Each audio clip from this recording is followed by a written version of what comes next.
प्रारंभिक सूचना। यह कहानी पूर्णतः काल्पनिक है। इसका किसी भी वास्तविक व्यक्ति, स्थान, घटना या इतिहास से कोई संबंध नहीं है। यह कथा केवल मनोरंजन और कल्पना के उद्देश्य से बनाई गई है। अगर आपको यह कहानी पसंद आई तो लाइक करें और अगली कहानी के लिए सब्सक्राइब करना न भूलें। अब कहानी आगे शुरू करते हैं। अर्जुन जश्न में मदिरा पीने के बाद अपना होश खो बैठता है। उसे कुछ समझ नहीं आता। मायरा उसे एक कमरे में ले जाती है। वहां उसे वह एक बिस्तर पर लेटा देती है। अर्जुन मदहोश हो जाता है। उसे कुछ समझ नहीं होता कि वह क्या कर रहा है। वह मायरा को अपनी बाहों में खींच लेता है, उसे अपने सीने से लगा लेता है। मेरा गुस्से में उसे अपने आप को छुड़ाने की बहुत कोशिश करती है। अर्जुन से कहती है, अर्जुन छोड़ो मुझे, यह तुम क्या कर रहे हो। अर्जुन मायरा से, तुम मेरी हो, मैं तुम्हें अपना बना के रहूंगा, उसे अपने शक्तियों से पूरा जकड़ लेता है। अचानक अर्जुन के शरीर से सूर्य की शक्तिशाली किरण निकलती है, जो मायरा और अर्जुन के सारे वस्त्र जलाकर राख कर देती है। अब अर्जुन और मायरा दोनों नग्न अवस्था में होते हैं। मायरा चिल्लाती है, अर्जुन यह तुम क्या कर रहे हो, होश में आओ। अर्जुन होश में, या गलत है, मगर अर्जुन को होश नहीं था। वह उसे अपने से सीने से लगा कर रखता है और उसे बिस्तर पर अपने साथ लिटा देता है और उसके साथ संभोग करने लगता है। मायरा इसका विरोध करती है, मगर वह अर्जुन की शक्तियों के आगे कुछ कर नहीं पाती, अपने आप को छोड़ नहीं पाती। मायरा अपने आप को कमजोर महसूस करती है और उसे अपनी बेबसी में पकड़ ढीली करनी पड़ती है। अर्जुन उसके शरीर पर पूरी तरह से काबू कर चुका होता है। फिर मायरा के होठों से होंठ लगाकर चुंबन करने लगता है। मायरा के पूरे शरीर पर हाथों से पूरे शरीर को हाथ फेरने लगता है, जिससे मायरा को भी अजीब सी गर्माहट और उत्तेजना पैदा होने लगती है, जिससे वह भी अर्जुन के आगोश में चली जाती है। आगे अर्जुन पूरी रात उसके साथ समय बीतता है। जो नहीं होना था वह हो जाता है। अगली सुबह जब अर्जुन नींद से जगाता है तो मायरा को अपने साथ बिस्तर पर नग्न अवस्था में देखकर मायरा पर चिल्लाता है, तुम मेरे कमरे में और मेरे साथ बिस्तर पर, वह भी निर्वस्त्र। मायरा घूरती है और चिल्लाकर कहती है, अर्जुन तुमने मेरे साथ रात को जो कुछ किया वह तुम्हें याद नहीं है। यह सब तुमने किया है, मुझे अपवित्र किया है। तुमने अपनी शक्तियों से मुझे रात को अपवित्र कर दिया। मैंने तुमसे कहा था कि मैं जब तक दिव्य शक्तियों को जागृत नहीं कर लेती तब तक मैं किसी के बारे में सोच नहीं सकती, मगर तुमने मेरे के पवित्रता को बर्बाद कर दिया। अब मैं कभी दिव्य शक्तियों को प्राप्त नहीं कर पाऊंगी।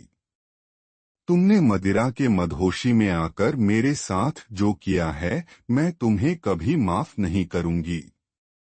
अर्जुन मायरा से, मुझे सच में नहीं पता मैं तुम्हारे साथ क्या किया। मैं माफी चाहता हूँ, मुझे नहीं पता, मैं मदिरा के मदहोश में खो गया था। मुझे यह भी याद नहीं है कि मैं रात में क्या कहा, तुम्हारे साथ गलत किया।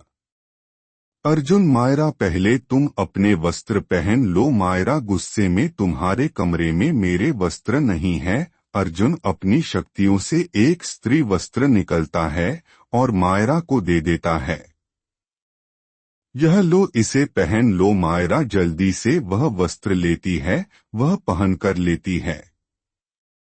कमरे में सन्नाटा था, जो रात भर गर्माहट बनी रही थी।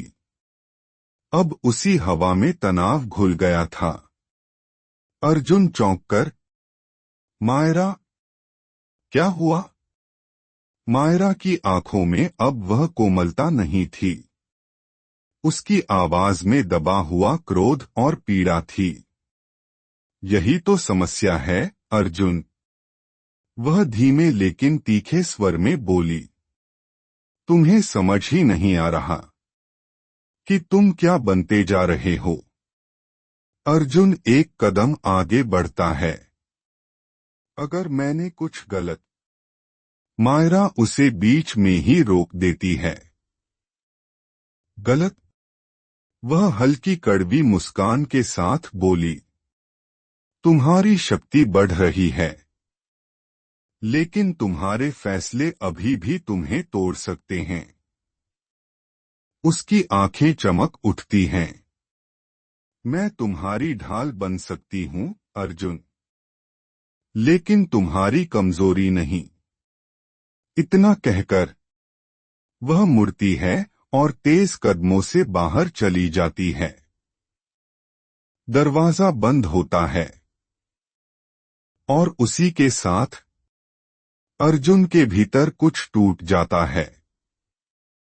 अर्जुन वहीं खड़ा रह जाता है।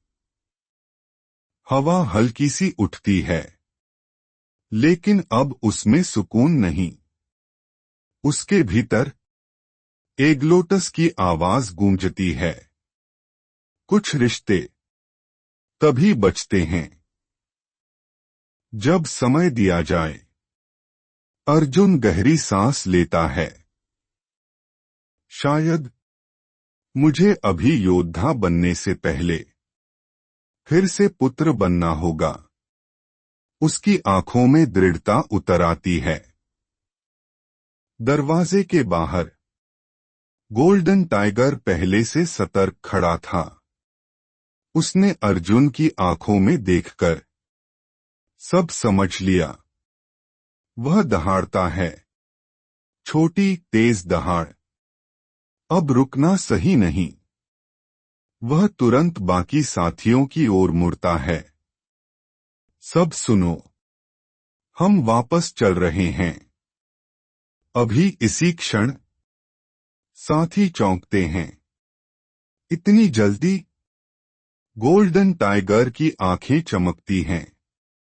जब दिल और शक्ति दोनों अस्थिर हों, तो युद्धभूमि छोड़ देना ही बुद्धिमानी है। अर्जुन अपने अस्त्र समेटता है। वायुचक्र शांत होकर उसके पीछे स्थिर हो जाता है। वह आखिरी बार उस दिशा की ओर देखता है जहां से मायरा गई थी। धीमे स्वर में, मायरा, मैं भाग नहीं रहा, मैं खुद को समझने जा रहा हूं। फिर वह मुड़ता है, मां के पास और गुरु के चरणों में। एक तरफ मायरा का क्रोध और दूसरी तरफ अर्जुन का आत्मबोध और वापसी का निर्णय। और उनके बीच वह मौन, जो आने वाले तूफान से भी ज्यादा खतरनाक था। क्योंकि जब वे दोबारा मिलेंगे तो दोनों पहले जैसे नहीं होंगे। अगर आपको यह कहानी पसंद आ रही है और कहानी का अगला भाग सुनने के लिए एक लाइक करें और अगली कहानी के लिए सब्सक्राइब करना न भूलें।